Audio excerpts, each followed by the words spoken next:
ایک دن کا ذکر ہے کہ حضرت ابراہیم علیہ السلام اپنے خیمے کے باہر بیٹھے تھے۔ آپ کو مہمان نوازی کا بہت شوق تھا اور ہمیشہ راہگیروں کی تلاش میں رہتے تھے کہ تاکہ انہیں اپنے گھر بلائیں اور کھانا کھلائیں اور اللہ کا پیغام دیں۔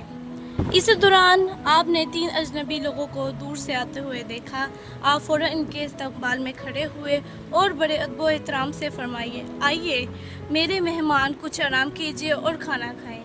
حضرت ابراہیم علیہ السلام انہیں لے کر اپنے خیمے میں آئے اور پھر انہیں پانی پیش کیا اور فوراً اپنی بیوی حجرہ سے کہا کہ بہترین کھانا تیار کریں۔ آپ صلی اللہ علیہ وسلم نے ایک بوٹا تازہ بچڑا ذبح کیا اور خود ہاتھوں سے پکا کر ان مہمانوں کے سامنے پیش کیا، مگر جب انہوں نے کھانے کی طرف ہاتھ نہ بڑھایا تو حضرت ابراہیم علیہ السلام کو تھوڑا برا محسوس ہوا۔ تب ان مہمانوں نے مسکرا کر کہا، ہم اللہ تعالیٰ کے فرشتے ہیں اور ہم ایک خوشخبری لائے ہیں کہ اللہ تعالیٰ نے تمہیں ایک بیٹا عطا کرنے کا وعدہ کیا ہے۔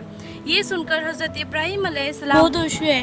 یہ واقعہ ہمیں یہ سکھاتا ہے کہ مہمان نوازی صرف نیکی نہیں ہے بلکہ اللہ کے قریب آنے کا بہترین ذریعہ ہے۔ حضرت ابراہیم علیہ السلام کی یہ سنت ہمیں یہ یاد دلاتی ہے کہ کسی کو عزت دینا یا کھانا کھلانا اور خوشی سے پیش آنا اسلام کی بہترین بنیاد تعلیم میں شامل ہے۔